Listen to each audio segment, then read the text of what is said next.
This crazy wild weekend began as a one-day awards brunch in the Hamptons with our partner Jaguar, honoring leaders in the Black community, telling their stories and raising their profiles.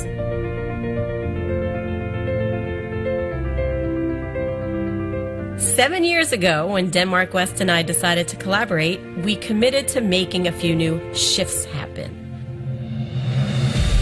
That included solving for the inequity in tech, in Silicon Valley, on boards and in the C-suite, and in venture capital. We agreed to be more intentional about the role that Culture Shift Labs events played to enable and accelerate tangible results. Inspired by events like Allen & Company's Sun Valley Summit, where leaders went to get deals done, Culture Shifting Weekends became the same, just with a different color room.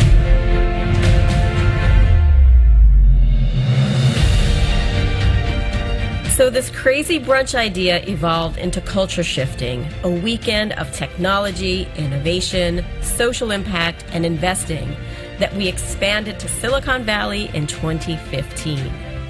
Our growing ecosystem of diverse subject matter experts said they had enough of fruitless events, handing out business cards, and education without outcomes. They were hungry for actual transactions.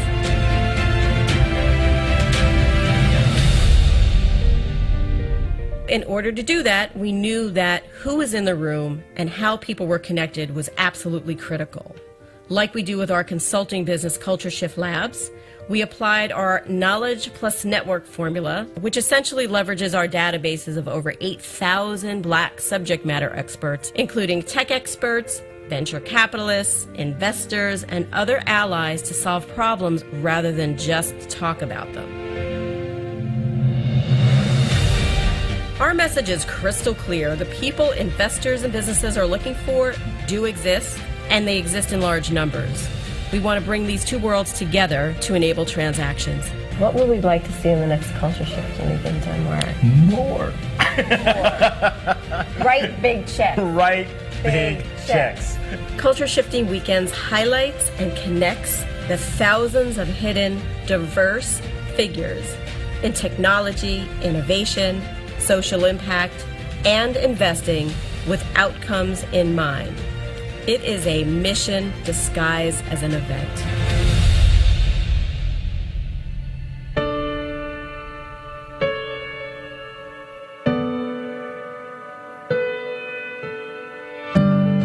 Our focus is on building community with an abundance mentality and a generosity behavior. We're enabling success and wealth creation in the Black and Latinx communities. And after 10 years, we can honestly say it's working. It works because VCs, investors, sponsors, and the incredible advisors and host committees show up, and that's what it takes. It works because we've enabled over $100 million to be invested into the GPs who show up, and that's just in 2 years. And more deals are actively being vetted. It works because the community we've uncovered of Black and Latinx VCs has grown to over 300, and now we've developed the nation's largest database of this ecosystem. So take a moment, look around this beautiful room. You're surrounded by a vast and growing ecosystem that extends far beyond what you can see. Within Culture Shift Labs' database of over 8,000 and an ecosystem of over 100,000 people, every single one of them wants to see each other succeed. That's the brand that we've built. 200 of you are here this weekend to do just that. Let's take that 100 million that we've enabled so far and make it 300 million. Why not? Happy 10th anniversary to us and to all of you. It's with you and through you that we do make shift happen.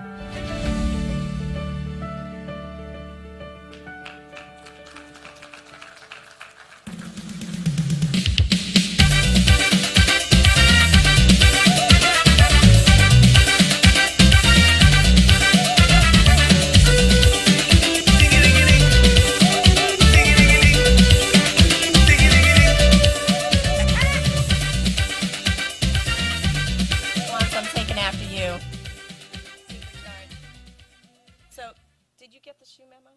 Hashtag shoe game. Good morning, everybody. I am Andrea Hoffman, the founder and CEO of Culture Shift Labs and Culture Shifting Weekends.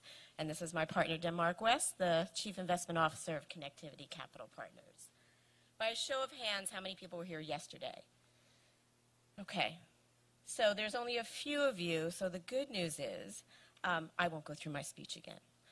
I just want to welcome everybody and say that there's a single metrics by which we measure the success of this weekend, and that is who's writing checks, right? I think we're really clear about the fact that we curate the room, based on outcomes. Who's here, to open doors, write checks, and open the door to a writing of a check. And so there have been a lot of meetings that took place yesterday and this morning. And I know deals are already in motion. And, Denmark and I really care about making sure that venture capital has more equality. And that's the point of this weekend. It's the largest gathering of Black and Latinx venture capitalists. There's a larger ecosystem. Not everybody is in this room, so this is a tiny snapshot of the entire ecosystem. Deals happen throughout the entire year, and there's a couple of things that they missed yesterday, so maybe we can do a quick recap. Denmark and I are tired. We went dancing. Well, I went dancing last night. I just went drinking. Denmark doesn't drink. Okay. So Denmark, maybe just a quick recap and what to expect today with F. Gary Gray and all that fun stuff. Oh, that's not even funny. I have 4 inches. I heard some chuckles. So I'm not going to go through the whole litany of what happened yesterday. I think suffice it to say we had a number of really engaging and intriguing conversations.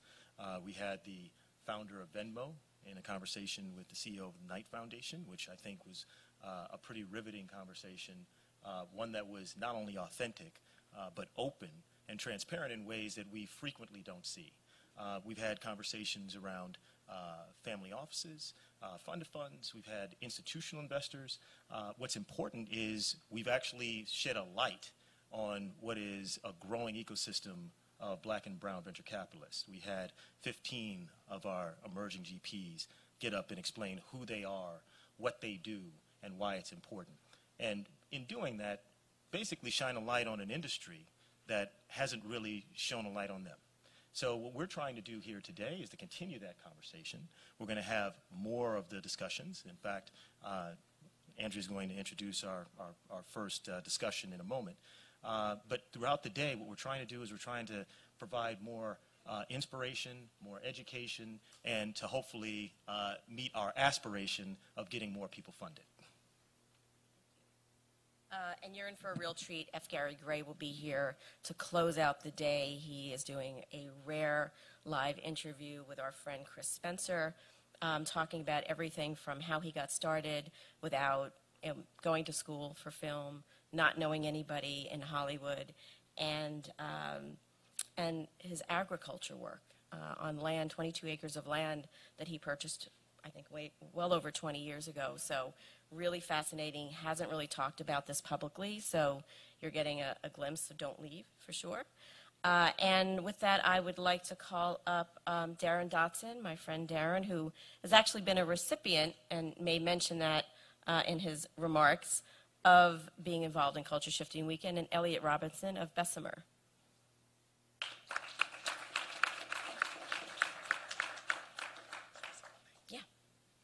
So while they come up here, I do want to add one more point. It's not lost upon us that you're investing your time on a Halloween weekend, on a Saturday morning, to be here with us. And we think that that is not only important just in general, but we think that it's very much appreciated as we build this community, because the community is actually dependent upon the commitment of individuals like yourself in order to make this happen. So we want to say thank you, sincerely. And we want to use this to acknowledge the point that the fact that everybody's here is actually indicative of the power of the network. So thank you all. So, Elliot and Darren, you can come on up. I'm just going to add to that, while Elliot and Darren are coming up. No, please, you guys are so polite. We actually had a little section yesterday called Your Health is Your Wealth, and it was brought to you by VMS. one of our partners. I brought my personal coach, so for those of you who weren't here, he's my personal fitness coach. I was having some health issues, and he's really helped me a lot. So he's an certified energy coach, as well as a fitness coach, nutrition and all of that. And so because Denmark and I really believe that your health is your wealth, we were going to keep including that in the culture shifting weekends. So if you missed him, we'll be sending that information around, because if you're not thinking about self-care and you're not putting yourself first, you're not helping anybody. So on with the show.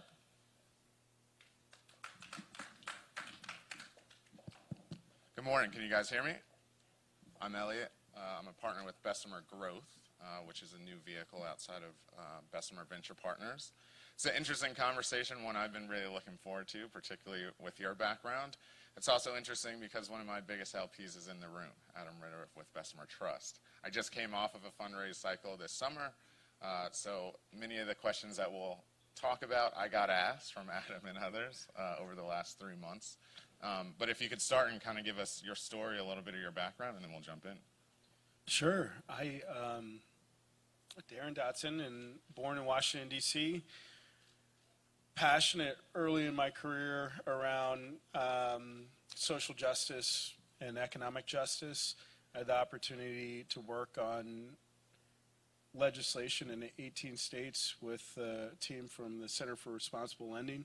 So came out of public policy at Duke, put it to work, passing legislation in 18 states using data-driven processes, and basically looking at massive subprime lending pools and overlaying those pools and the terms of those pools on GIS statistical mapping to show and prove that Black and Latino people are overcharged relative to risk for subprime loans. And at one point, I think 2/3 of Fannie Mae's loans that they bought were subprime for Black folks and Latinos that should have been prime. So massive challenge around the underestimation of a certain group of people, underestimation and overcharging of a certain population of people. Then went to Stanford Business School, where I focused on recovery after Hurricane Katrina, partnered with Jim Coulter, the founder of TPG, personally, and his family to rebuild New Orleans through entrepreneurship and innovation. We brought 1,000 people to spend 100,000 hours of time, from executives from Google, Salesforce, and Cisco to rebuild New Orleans, working with early stage entrepreneurs, and of course the lives of the people that were running companies to build the tax base and growth of the city. And when we brought the first 100 people down, they worked with the entrepreneurs, and something really strange happened.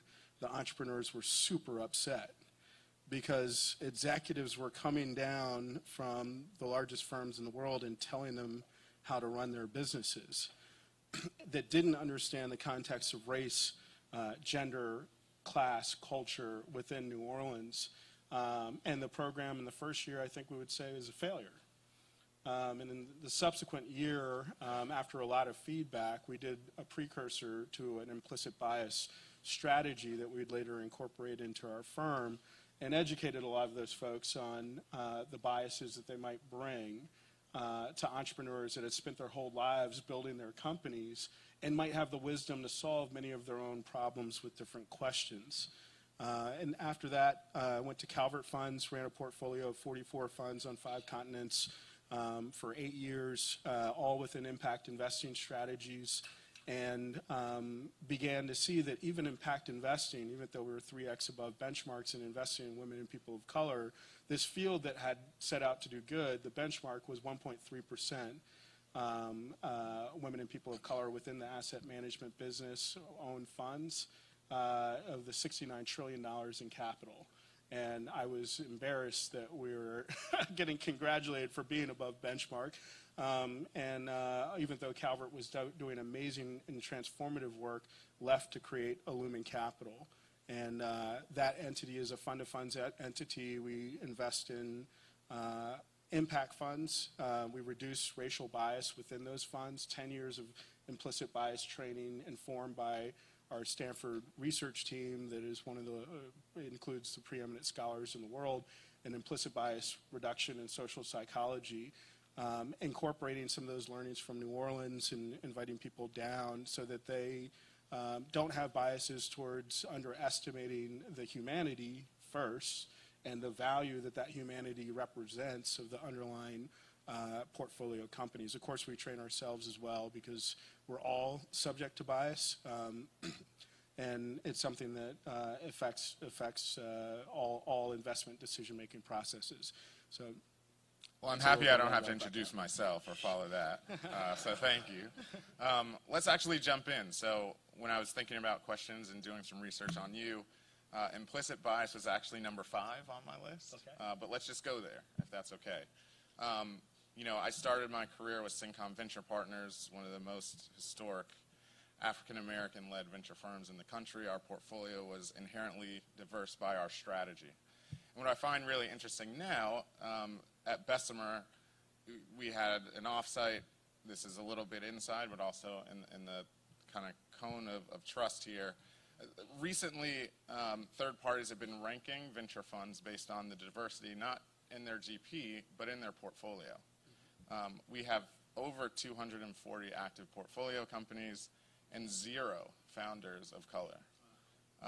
So as you can imagine, as the most senior black investor at the fund, I chair our diversity and inclusion committee, and we talked about it as a fund, everyone in the room openly, and I thought it was fascinating. And fascinating both in good and potentially harmful ways. As I was talking about our sourcing strategy, where we go, you know, the best terms that I could put it in is economic term. And that as more and more founders of color are raising capital above the $10 million mark, some in the $30 million, now close to $100 million mark, we're missing out on these opportunities. And I talk to these entrepreneurs all the time, and they say to me, Elliot, I don't want to be your fund's guinea pig. I don't want to be the first one. You know, there's other funds that have done this before.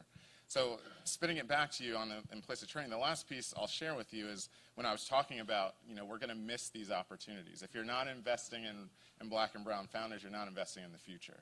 So we're going to miss those opportunities. And one of my partners said, well, Elliot, we still have to invest in the next Facebook. I said, okay, well, stop. Now we really have to unpack something. Yeah. Like, what is, that's implicit bias to me. And I said, well, 2 things. One, that either means we're not seeing these entrepreneurs or we're passing on them because we inherently don't believe that they can become the next Facebook. And what does that mean when I'm bringing a deal as an investor of color and the only one at the firm who can cut a check? So I'll pass that back to you and say, from where you sit in a fund of funds perspective, how do you put that into your evaluation of a new GP or a new fund that's pitching you for capital? Great question. So a couple things, framing and context around some of the reflections that you just shared, and then I'll answer the question about how we put it into practice. Framing and context, recently, and some of you were here yesterday, but I'll just state that we published a paper on, in the Proceedings of the National Academy of Sciences, which is one of the leading social psychology journals in the world, on systematic bias at the highest end of performance.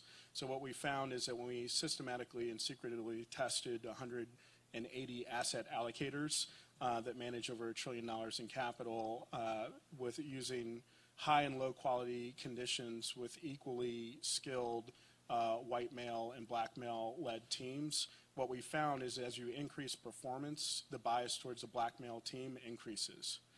It's a pretty powerful finding. So you can imagine trying to pitch. When the better you pitch, the less money you get.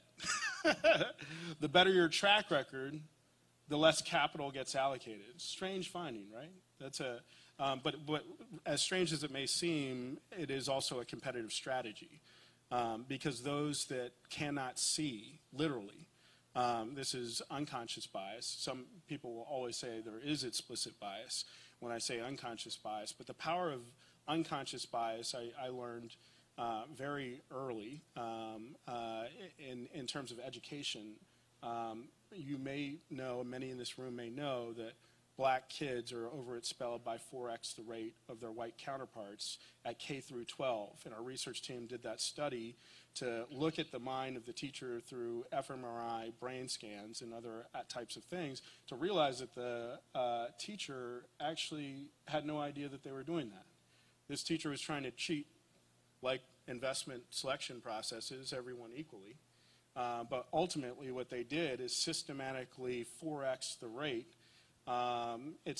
Suspend only for discretionary suspensions and expulsions black students. So if you look at mandatory expulsions, you bring a knife or gun to school, black and white students get expelled exactly the same.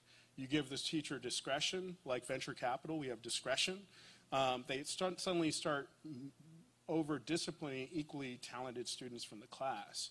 So when I went through this research, I then built a team across Stanford of professors that were right across the street from each other, literally, but had never met each other before, of the leading portfolio construction theorists with a PhD from Oxford and the leading biased social psychologist with a PhD from Harvard to build out a study that we systematically tested. So that's the context. Now, what we do is we take those insights and learnings and require 10 years of implicit bias reduction training with and coaching with each of the funds that we invest into to unlock their ability to see the highest market potential companies, which in our estimation, if you just use a normal curve that we'd use in any other area of finance, what we'd find is we're about $35 trillion underallocated towards women and people of color-led asset managers.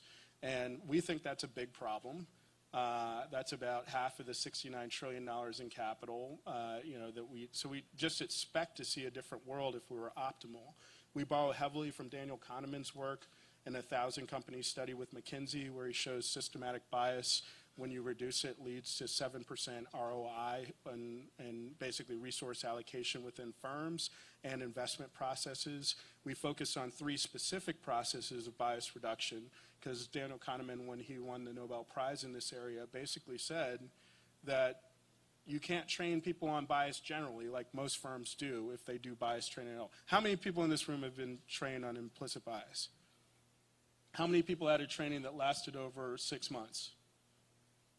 Okay, well, that's awesome. So 10 years of rigorous evidence-based training to unlock the ability for people to see the humanity and the underlying value in the top performing managers and companies in the world. Sounds like, that's our thesis. It's a competitive strategy. We went ahead and published it so the rest of the world could see it. But I would make the point that, like reading a book about Bruce Lee, you can read the book, but if you go out and try to fight somebody after you read the book, it's a lot different. So what Illumine Capital does is we're experts in the practical application of the research in collaboration with our research team at Stanford to systematically apply and become experts in the integration of this. I'll share one more thing, which is that in Jennifer Eberhardt's book that mentions our research that was just published, Biased, and is available at airports and bookstores around the world, one of the studies that she refers to is a social psychology study on the brains of London cab drivers.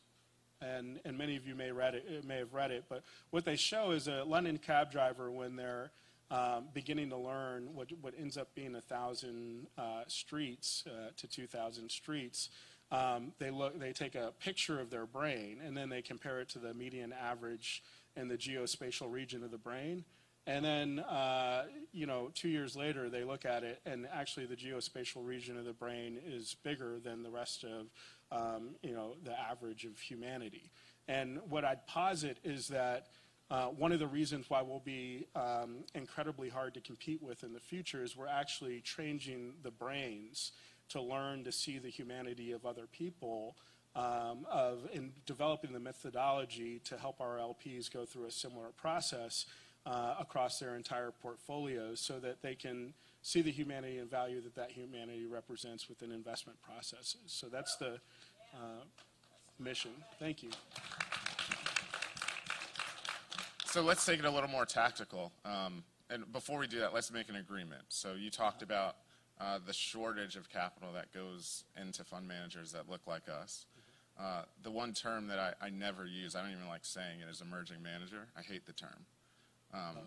I'm 15 years in. I don't know what I'm emerging from. I don't know what any of us, quite frankly, are emerging from. So let's just talk about it as underserved alternative asset managers. That's the term that I prefer to use. What advice can you give to that community in terms of getting to know folks like yourself over time? You know, it's not, you know, a pitch is a pitch, right? Track record is track record, but it's a relationship. You're making an investment in a GP or their fund and their team that will likely last more than a decade, even if you only make one fund commitment. So give us some tactical kind of tips on how to get to know someone like yourself and get more ingratiated with the fund. You know, it's in terms of getting to know us, you know, please reach out to us. My colleague, Heron Gatachu. Heron, can you raise your hand? There's Heron right there, our Vice President of Investments. Please reach out to us. Our website is open. Anybody can submit information on our website, and that's because, you know, our team trains rigorously on bias reduction within our process, so apples to apples comparison is really, really important on financial and other criteria. So I would say reach out to us. We're based in Oakland, California. Come out and visit with us. We'll show you around our office.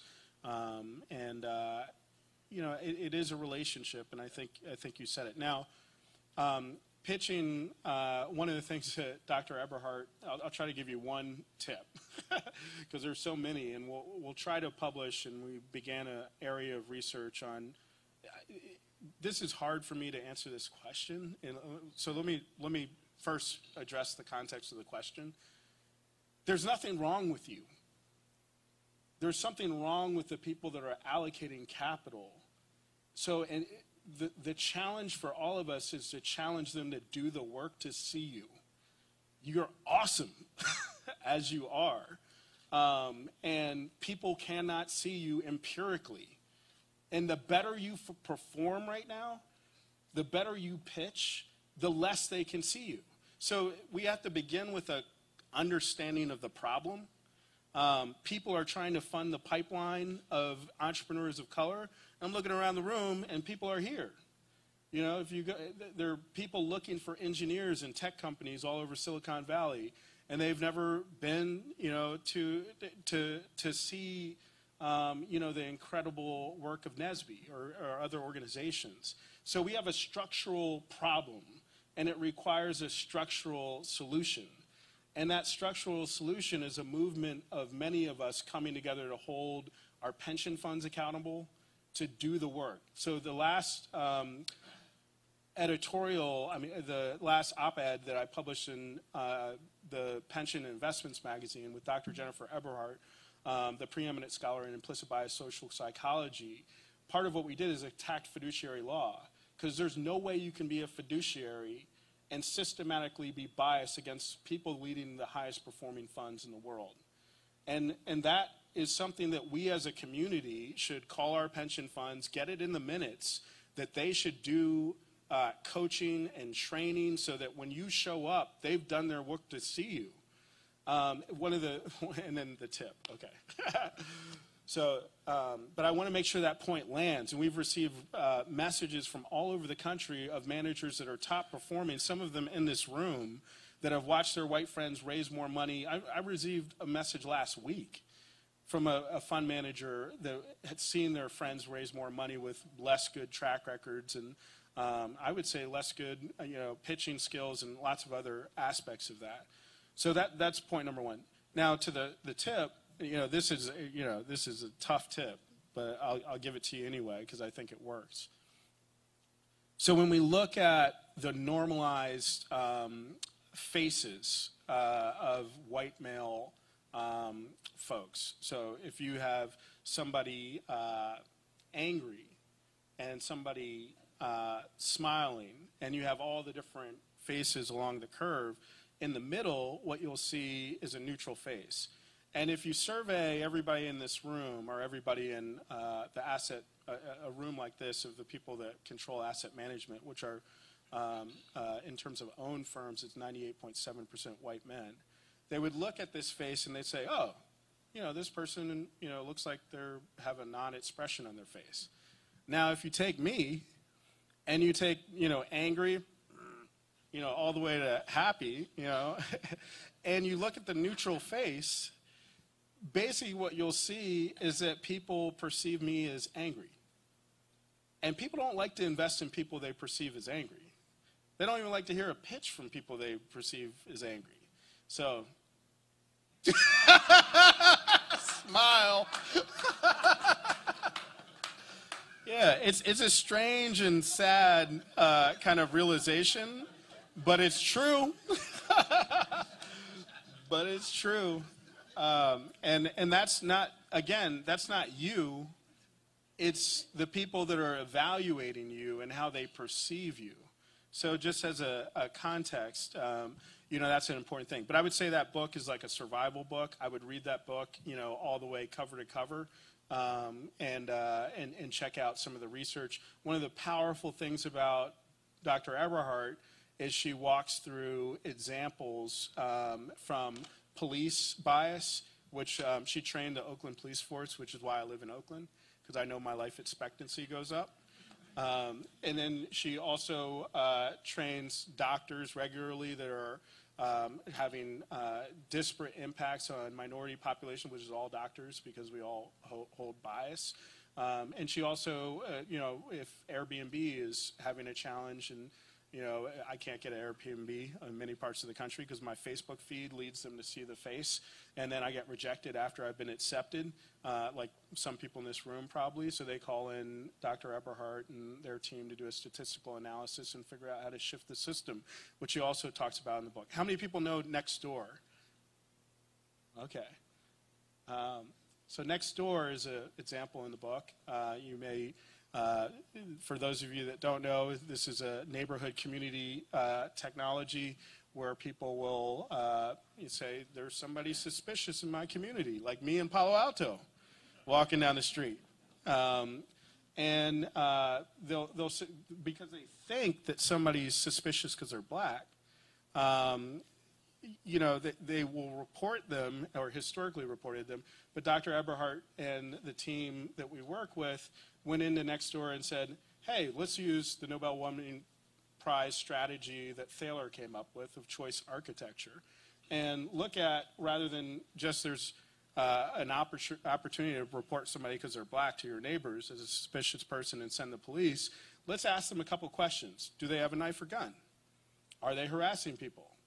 Are they doing this or that or this or that? And one of the options isn't there's a black person walking in my neighborhood and I want to report them to the police. So when you think about the equivalent of that within investment processes, what is the choice architecture that we would need to leverage to do what Daniel Kahneman said, which is in thinking fast and slow, which is to slow down when we're making system one-oriented decision-making processes in our automatic mind to see the mistakes that we might make automatically.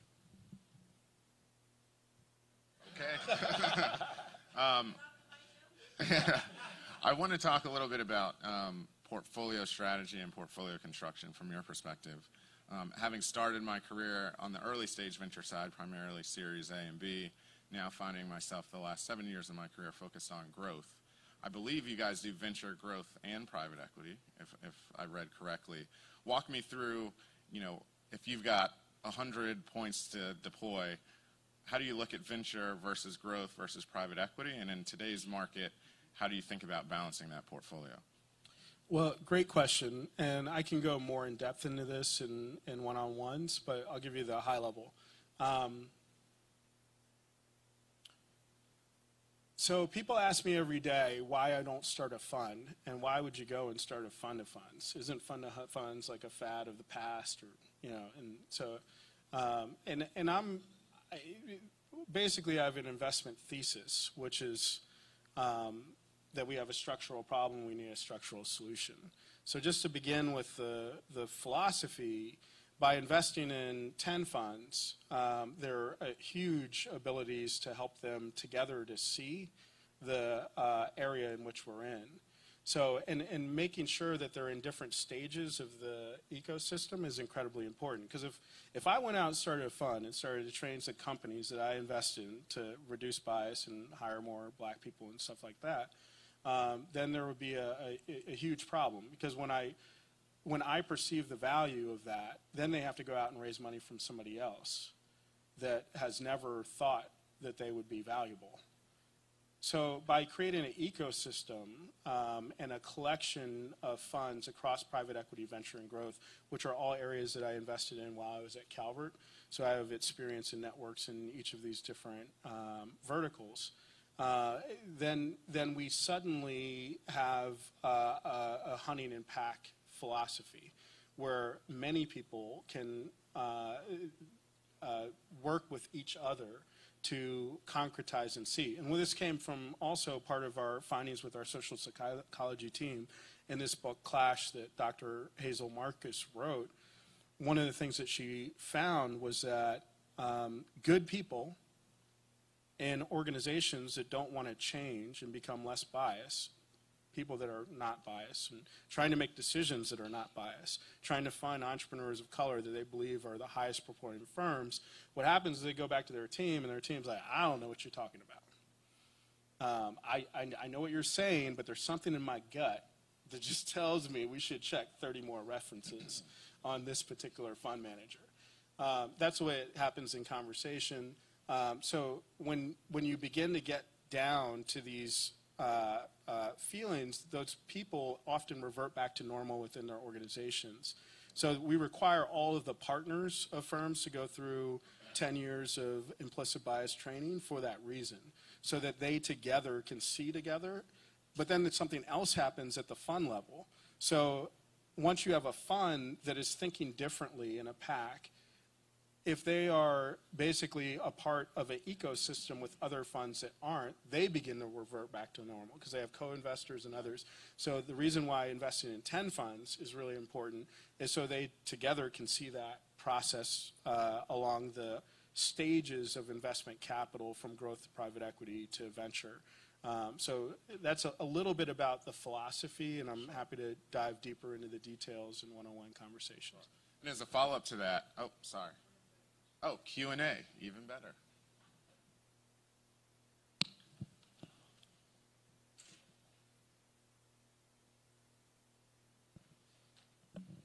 Hello. You talked about structural change, so I'm curious to hear your thoughts on tax incentives. So I've seen what opportunity zones funds have done to unlock capital, and I'm curious to hear your thoughts on if that's an opportunity in our space. You know, I was talking thank you for your question. I was talking to Treasurer Frederic with him on a panel 2 days ago in the state of Illinois, and we were talking about legislative change. So opportunity zone legislation, I don't think will get us there on the bias reduction process. Emerging manager programs won't get us there. They've been around for over 20 years, and basically we're at 1.3% of women and people of color run funds, and they haven't gotten us here. And we're about 35 trillion under, and the time keeps on going. So, this is 50 years since Martin Luther King was assassinated, and we're still wondering why we're at 1.3%. So what I'd like to see is, when you look at Illinois' emerging manager program in Connecticut's, I think the statistic was given by Sue Twigo, who was also on the panel, that 80% of emerging manager money goes to white men as emerging managers that are out getting started that need support and help.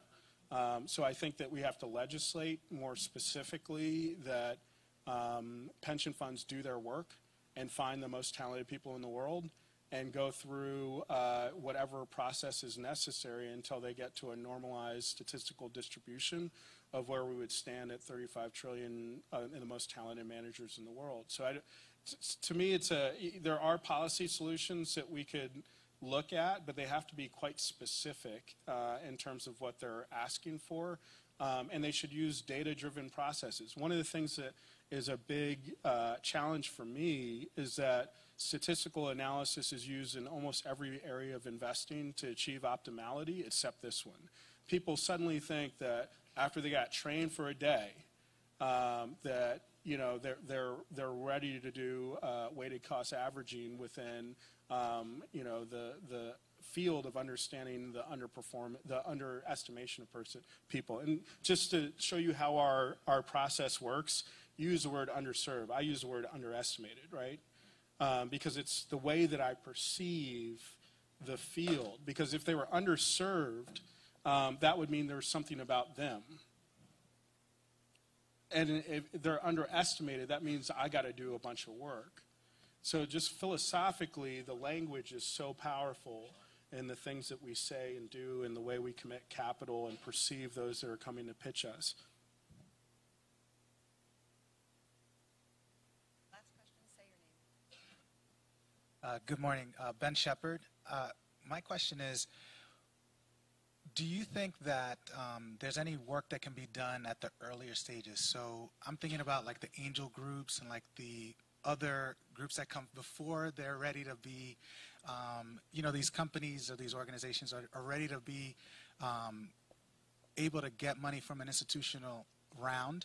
I was curious, what have you seen in terms of the research? Because I've been in a lot of rooms where I'm like the only person of color that's sitting on the other side, and I've seen kind of the same things you're talking about, not seeing the entrepreneurs or thinking that, they're great, but, and they always give kind of different reasons. So I was just curious what kind of statistics you've seen on the earlier side and what work you think can be done for those pools of capital. Great question.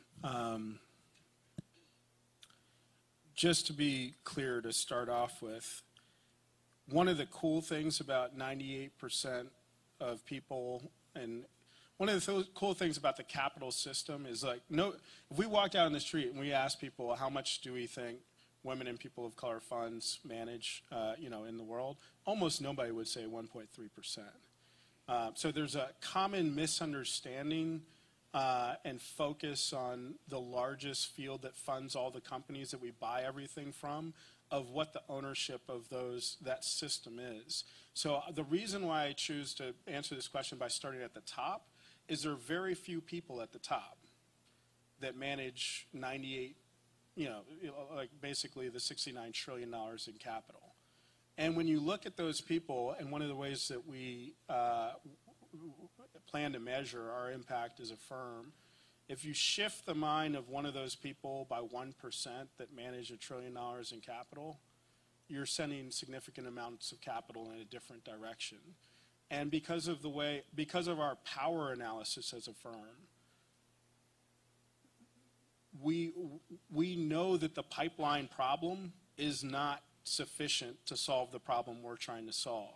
No matter how good you are, unless we influence the owners of capital, the owners of the firms that are largest firms in the world that own the companies that, then we can't really create change. So I would say the angel communities are important, but then you have the upstream problem of those companies, once funded, if funded, because of this bias is at that level, being able to then swim through an entire river of bias that is not static but active. So the number of blacks in Silicon Valley went down, right? Because the push is to not only not see, not allocate, but if they can't see, how are they going to promote somebody that they can't see? How are they going to hire somebody that they can't? So it's massive and dynamic in its ability to push people out of systems. So that means that we as a community and a room of people have to be active, strategic, and effective in our response, using evidence and science, but also holding people accountable through these different methodologies, including particularly getting our pension fund friends to get on the record that people need to do the work around bias reduction at the fiduciary level. Well, unfortunately, we're out of time. I feel bad for the panel after this one, because you've definitely taught us a ton. And if we could all give Darren a big thank you.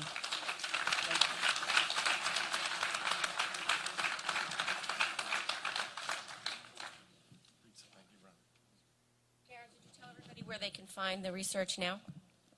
You can download it from our website at illumincapital.com. Great. I have some pretty cool friends. Super smart. You want to check out Roland Martin Unfiltered?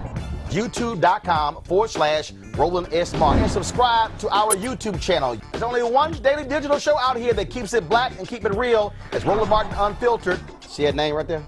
Roland Martin Unfiltered. Like, share, and subscribe to our YouTube channel. That's YouTube.com/Roland S. Martin. And don't forget to turn on your notifications so when we go live, you'll know it. Hey everybody, this is your man Fred Hammond, and you're watching Roland Martin, my man, Unfiltered. Hi, this is Essence Atkins, and you're watching Roland Martin Unfiltered. Hey, yo, Peace World, what's going on? It's the Love King of R&B, Raheem Devon, and you're watching Roland Martin Unfiltered. Hi, my name is Brescia Webb, and you're watching Roland Martin Unfiltered. Ow.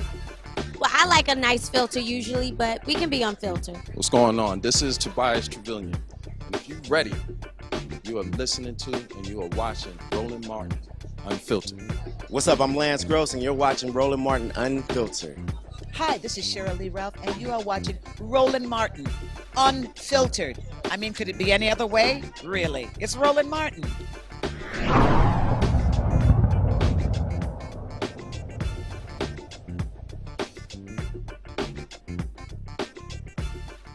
You want to support Roland Martin Unfiltered? Be sure to join our Bring the Funk fan club. Every dollar that you give to us supports our daily digital show. There's only one daily digital show out here that keeps it black and keep it real. It's Roland Martin Unfiltered. Support the Roland Martin Unfiltered daily digital show by going to RolandMartinUnfiltered.com. Our goal is to get 20,000 of our fans contributing $50 each for the whole year. You can make this possible. RolandMartinUnfiltered.com.